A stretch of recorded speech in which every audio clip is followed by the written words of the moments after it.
नमस्कार, आप देख रहे हैं मेरा हक मेरा देश। आइए नजर डालते हैं इस वक्त की बड़ी खबर पर। दुनिया भर में फैल रहा मंकी पॉक्स, केंद्र सरकार अलर्ट, एयरपोर्ट के लिए एडवाइजरी जारी, जाने तैयारी। एम पॉक्स दुनिया भर में तेजी से फैल रहा है, जिसको लेकर केंद्र सरकार अलर्ट मोड में आ गई है। प्रधानमंत्री नरेंद्र मोदी के प्रधान सचिव पी के मिश्रा ने रविवार को एम पॉक्स को लेकर बड़ी निगरानी के बीच तैयारियों की समीक्षा के लिए एक उच्च स्तरीय बैठक की अध्यक्षता की। इसमें कहा गया कि प्रधानमंत्री नरेंद्र मोदी स्थिति पर लगातार नजर रख रहे हैं। हालांकि देश में अभी तक एम पॉक्स का कोई मामला सामने नहीं आया है।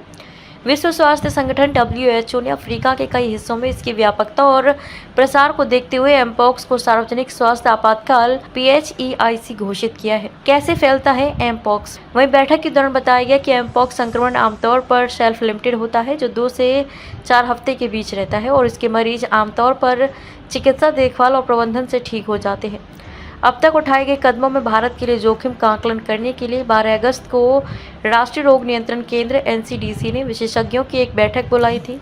अंतर्राष्ट्रीय हवाई अड्डों, प्रवेश के बंदरगाहों पर स्वास्थ्य टीमों को संवेदनशील बनाने का काम किया गया है। टेस्ट लेबोरेटरीज तैयार। पीके मिश्रा ने निगरानी बढ़ाने और मामलों का शीघ्र पता लगाने के लिए प्रभावी कदम उठाने का निर्देश दिया।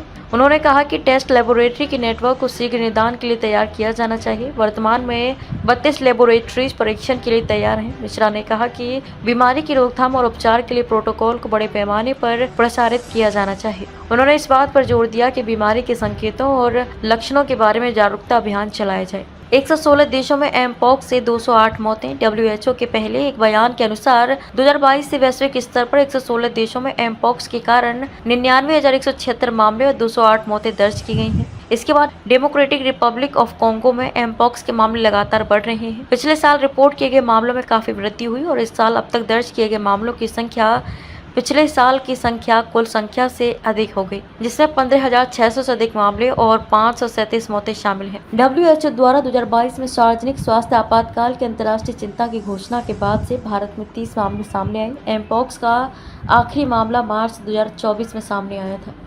अंतर्राष्ट्रीय हवाई अड्डों पर अलर्ट जारी। आधिकारिक सूत्रों ने रविवार को कहा कि केंद्रीय स्वास्थ्य मंत्रालय ने सभी हवाई अड्डों के साथ साथ बांग्लादेश और पाकिस्तान की सीमा पर भूमि बंदरगाहों के अधिकारियों को एमपॉक्स लक्षणों की रिपोर्ट करने वाले आने वाले अंतर्राष्ट्रीय यात्रियों के बारे में सतर्क रहने के लिए कहा है। पाकिस्तान में एमपॉक्स का चौथा मामला। पाकिस्तान में अधिकारियों ने सोमवार को पाकिस्तान के कब्जे वाले कश्मीर में मंकी पॉक्स एमपॉक्स का एक संदिग्ध मामला दर्ज किया, जिससे इस वायरस से प्रभावित लोगों की संख्या 4 हो गई।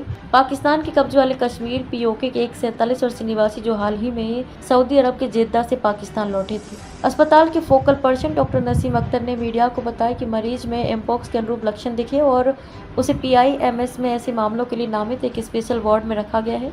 इससे पहले पाकिस्तान में एमपॉक्स के 3 मामले सामने आए थे। ये सामने आने के बाद कि एमपॉक्स से प्रभावित सभी मरीज कथित तौर पर विदेश से लौटे हैं। पाकिस्तान ने वायरस से निपटने के लिए सावधानी बरती है और हवाई अड्डों पर सख्त जांच प्रणाली लागू की है। इन देशों से आने वाले यात्रियों पर नजर। पाकिस्तान सरकार ने शनिवार को घोषणा की कि उसने एमपॉक्स वायरस के खिलाफ एक व्यापक नीति अपनाई है और लोगों को इसके फैलने के बारे में चिंता नहीं करनी चाहिए। एक अधिकारी ने कहा कि सभी प्रांतों और संघीय राजधानी में निदान के लिए लेबोरेटरीज बनाए गए। अधिकारी ने कहा कि मामले अफ्रीका से सामने आए हैं और अफ्रीका, अमेरिका और खाड़ी देशों से आने वाले यात्रियों पर नजर रखी जाएगी।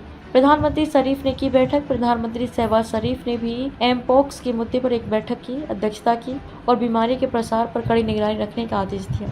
उन्होंने ये भी निर्देश दिया कि सभी हवाई अड्डों, बंदरगाहों और सीमाओं पर प्रभावी स्क्रीनिंग उपाय सुनिश्चित की जाए। इसके अलावा सीमा स्वास्थ्य सेवाओं को स्थिति की पूरी निगरानी रखने के लिए कहा जाए। अब तक के लिए बस इतना ही। फिर होगी आपसे मुलाकात ऐसी एक और बड़ी खबर के साथ। तब तक के लिए नमस्कार और देखते रहिए मेरा हक मेरा देश।